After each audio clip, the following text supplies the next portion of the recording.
There's a strange silence in our modern world that the few of us know how to name. It's not the absence of noise. We have that in abundance. It's the absence of being known, the absence of being remembered when we leave a room, the absence of mattering to someone in the quiet hours. And though it's become common, it's anything but normal. We live in an era where friendlessness has become the default setting societally. And the terrifying thing is, most of us didn't notice this was happening. You see, for generations, connection was built into the rhythm of life. Family was extended, neighborhoods were familiar, churches or community centers gave structure, and even if you didn't like everyone, you at least knew someone would notice if you weren't there. And now people are disappearing all the time, and no one even realizes. A person can go days, weeks, and sometimes even months without having a real face-to-face or heart-to-heart conversation. The kind where someone looks you in the eye and actually sees you. We weren't built for this though, yet somehow this is what's become normal. And the first time it happens, the pain can feel quite sharp. You text someone and then you get no reply, or you try to make plans but they just keep rescheduling, and you open up a little and they just shut you down, and you feel the sting of rejection, but you try to brush it off. You tell yourself it's just bad luck. And so you tell yourself you're busy, right? You tell yourself that everyone's like this now. Or you further go on to tell yourself that it's just a norm, and eventually, without meaning to, you just adjust. You stop reaching out. You stop hoping for depths. And then you stop believing that people really want the real version of you. And slowly you become invisible. This isn't a personality issue. This isn't a mental illness issue, I think. I think this is a cultural issue. You see, we live in a time where being emotionally unreachable is seen as a strength, where self-reliance is praised, and vulnerability is seen as weakness. It's a time where men especially are told that needing connection makes them less than. So what do we do in this setting? Well, most of us, we disappear. We mask. We perform strength while privately starving for softness. We joke about having no friend like it's funny. We throw just memes at our pain. And we cope by numbing and scrolling and sleeping and grinding and ghosting, all the while claiming that we're just not that emotional. But the truth is, we're not fine. And the longer that we pretend to be fine, the deeper that pain grows. You're not, you're not alone in this though. If you felt friendless, if you felt like no one really knows you, or that no one checks in, or no one even remembers your birthday unless Facebook reminds them, I want to I want you to hear me when I say this. You are not broken. You are responding to a broken system. And we've been raised in a culture that taught us to fear intimacy, that praised us for being untouchable. A culture that taught boys to avoid softness and teaches our men to hide vulnerability. And all of us pretend that connection was optional, but it isn't. Connection is as vital as oxygen, and we are suffocating. In this episode, we're going to look at how friendlessness became so common, especially for men, and we'll go on to explore how culture has shifted and how masculinity got distorted, how digital life replaced embodied presence, and why intimacy now feels dangerous instead of desirable. But more than that, I wanted to show you a way back. Because yes, this is a heavy topic. Yes, this is deeply painful, but it's not permanent. The story is not over yet. And if you're still here, there is a bridge back that you can traverse. So let's start with what's changed, shall we? You see, decades ago, friendship had a structure. People worked and lived in the same communities for years. There were block parties, Sunday dinners and pickup games, and poker nights and church basements and local bar stools and book clubs and barns and front porches, mosques, temples, long drives where no one had anywhere else to be. Lots of options. But today people move every couple of years. Work friends are coworkers, but not confidants. Social media shows us everyone's highlight reel, while at the same time hiding their hollowness. And we're more connected than ever, and lonelier than ever as well. And what used to be face to face now becomes scroll to scroll. And what used to be spontaneous has now become scheduled. And what used to be slow and deep has now become fast and shallow. And in all of this, our emotional muscles atrophied. Our capacity to hold awkwardness or to tolerate emotional vulnerability or to trust someone enough to be fully seen, it weakened. And we replaced the awkward beauty of real life intimacy with the control of curated connections. And we stopped risking. We stopped saying. We stopped asking for realness. And without those things, friendships usually die. And what happens when a generation loses the skill of this friendship? Not just a grab a drink and let's have a chat, but the kind of friendship where someone remembers your grief. The kind where your silence actually gets noticed. The kind where someone brings you soup without being asked. We lose more than just connection, I think. We lose the mirror that tells us who we are. We lose the witness that validates our joy. We lose the anchor that reminds us to come back to ourselves, especially when we drift too far. And most dangerously, we start to believe that our isolation is proof that we are unworthy.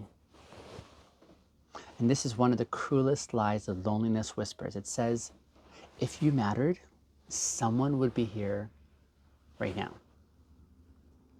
But let me tell you something. Loneliness isn't evidence of your worth. Loneliness is evidence of a society that forgot how to hold people. You see, we praise independence so loudly that we've drowned out the voice that says, you're allowed to need. So let's talk about men for just a moment, shall we? Because while friendlessness affects everyone, men are uniquely socialized to expect it and also to accept it. From a young age, boys are taught to bond over performance. In sports, competition, and roasting and hustling, all these things, and even adult male friendships are often structured around doing things together, but not necessarily feeling things together. And when emotional depth finally shows up, after maybe a breakup or during grief or even at a crisis point, most men find that they have nowhere to go. Their friend group might be kind, loyal even, but they're quite emotionally illiterate. They don't feel safe to cry. They're not able to hold space without fixing or minimizing or even making a joke of it. So what happens in this setting? Well, the emotional needs, they go underground. And the men, retreat, or the men shift their grief onto their partner, expecting one person should carry everything that a community once upon a time did. And when that breaks, well, he breaks as well. Not because he's weak, but because he was never meant to carry that kind of weight alone. And this is how it becomes normal to be friendless. You see, you adjust to the pain instead of protesting it. You normalize the neglect. You call your suffering, it's just life. And eventually you become numb to what you never were meant to live without. But here's the problem. Numbing works until it doesn't. Eventually the soul finds a way to scream. And for some it looks like anger and rage, and for others it looks like addiction, and still for others it's this sense of detachment or despair or complete emotional shutdown. And in the darkest cases, it turns violent. It turns violent against others or even against yourself. So how do we fix this? Well, we begin with a painful truth, and that is connection takes effort. And most of us are deeply out of shape in this arena. It takes courage to be the first to reach out. It takes humility to admit that you're lonely. It takes integrity to show up as the real you. And it takes consistency to build trust over time. These are not things most of us were taught. We were taught how to market ourselves. We were taught how to chase attention. We were taught how to perform confidence. But we were never taught how to be deeply known. And here's what I want you to hear. If you're friendless, you are not hopeless. You're just early in the rebuild. And rebuilds are often messy. It might take a few tries. You might overextend yourself. You might get ghosted. You might feel too much or come off as awkward in the beginning. You might reach out and be met with silence. But you're not crazy for wanting connection. You're not weak for needing people. You're human. And this pain you feel is sacred, because it means your soul is still working. Your soul is still reaching. It's still refusing to give up. I want to go on to explore how we normalize this rebuilding process, or what it looks like to form friendships as an adult, or how to shift out of that emotional starvation and into authentic sense of belonging. And also what it means to become the kind of person that someone else is praying for as well. See, you are not forgotten. You are not too far gone. You're still bridgeable. But let's talk about this rebuild process here, shall we? Because if we want to reverse the normalization of friendlessness, we can't just talk about the pain. We need to build a map. So what does it look like to rebuild a connection when you feel like you've lost that ability? Well, it starts with one critical mindset shift. Friendship is not found. Friendship is built. It's not discovered. You don't luck into it, but you build it. You build it with an intention, with repetition, with honesty. And this means that you might need to initiate more than feels fair. You might need to show up before you're seen.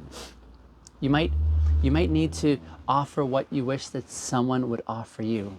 And you might have to do that first. But that doesn't mean that you tolerate neglect. It doesn't mean that you force friendships that aren't mutual. But it does mean leading with the energy that you hope to receive. Because in a world that's forgotten how to connect, someone has to go first. And why not you? Here are some practices that could help you in rebuilding that connectivity. Show up consistently, not just when it's convenient. Make small rituals, monthly dinners maybe, or shared workouts, walk and talks. But repetition builds safety. Secondly, be emotionally honest without oversharing. Vulnerability isn't dumping, it's truthfulness with boundaries. Try saying something like, I've been feeling kind of off lately, and I don't think it's just a stress, and then let people in, not away.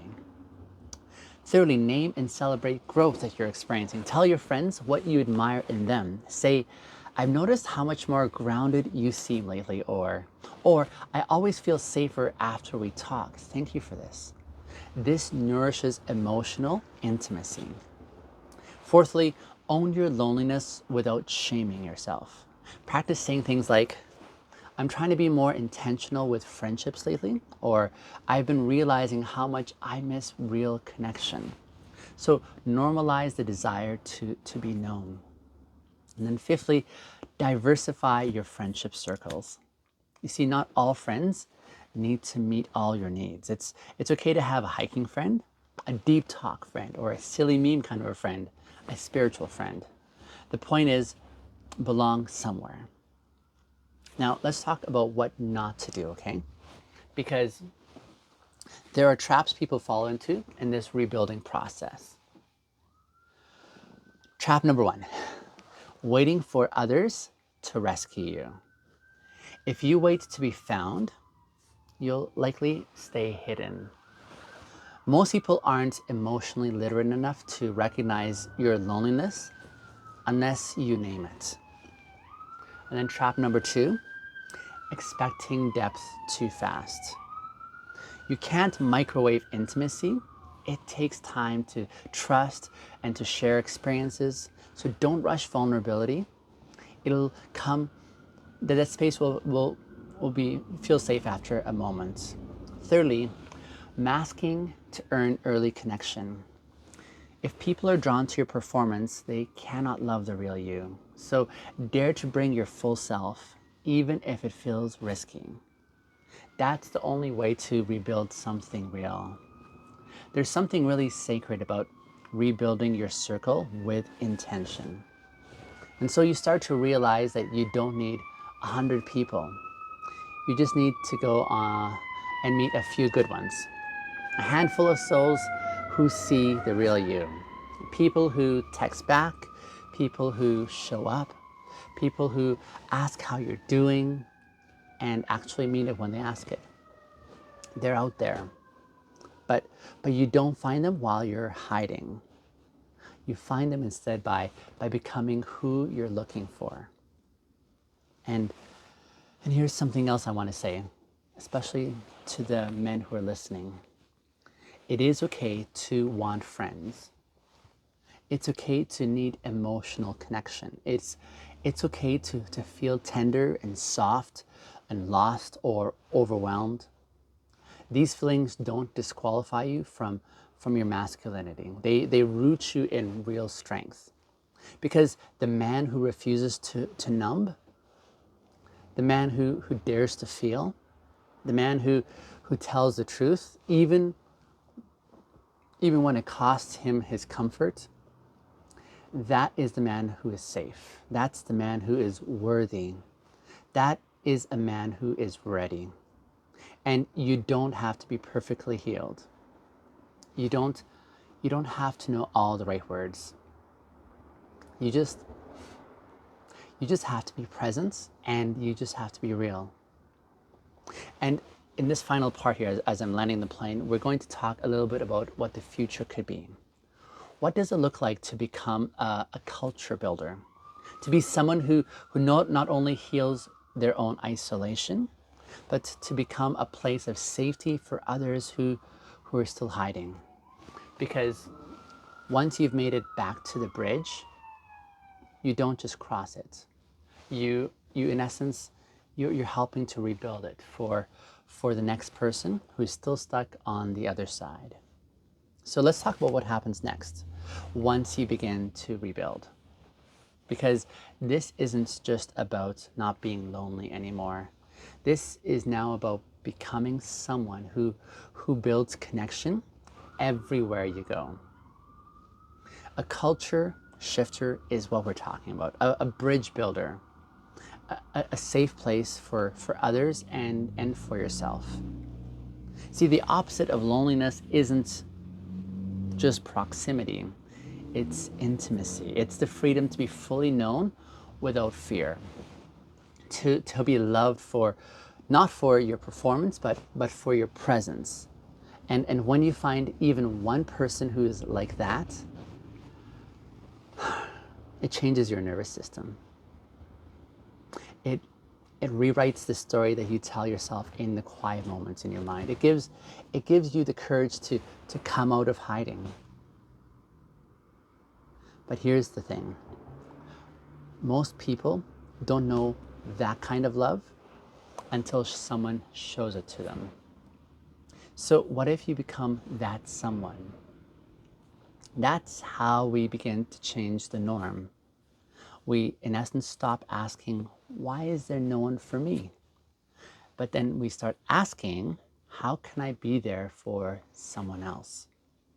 We stop blaming the culture, and instead we start building microcultures, one phone call at a time, one courageous, brave text at a time, one porch sitting at a time, one invitation to grab a coffee with no agenda but just to connect at a time.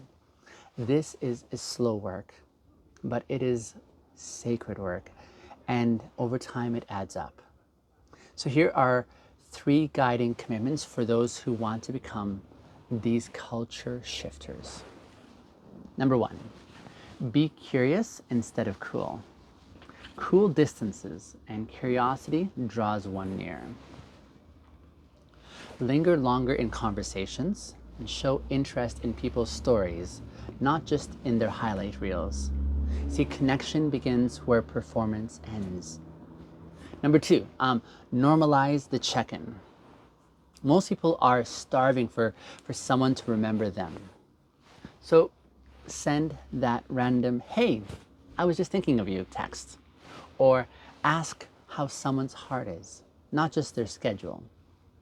And be the one who follows up, or who listens longer, or who notices what others are ignoring.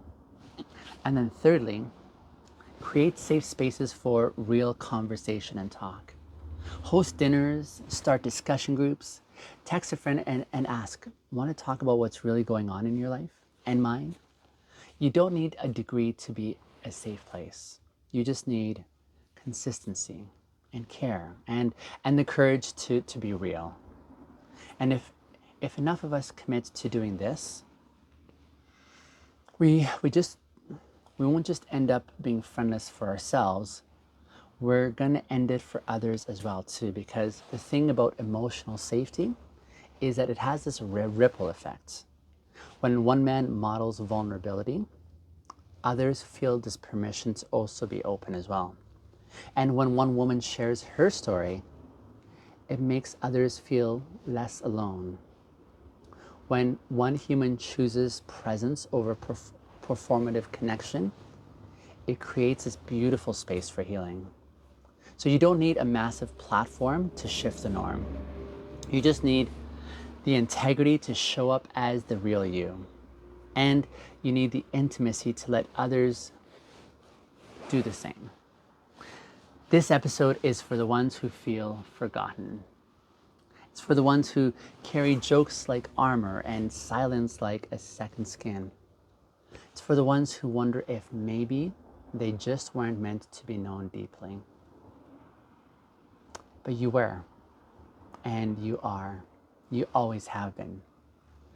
Friendlessness might feel normal, but it is not natural. It is not your fate, and it doesn't have to be your future. So if no one said this to you lately, let me say to you, you're not too much. You are not too late. You are not alone. And even if your hands are trembling, even if your voice feels shaky, even if your hope is barely hanging on, there is still this bridge back to us, to belonging and to connection, to healing, to a sense of what home could feel like. And you don't have to build it perfectly. You just have to start walking.